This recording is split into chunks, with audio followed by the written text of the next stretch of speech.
तहरीर मोमिना ज़हरा। उन्वान मट्टी। मेरा ध्यान हीरों की तरफ नहीं जाता, ना ही सोने चांदी से मेरा कोई सरोकार बाकी रहा है।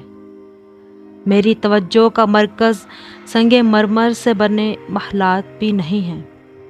ज़मर, नीलम, याकूत और मरजान के जवाहर भी मेरी सोच का मरकज़ नहीं बनते।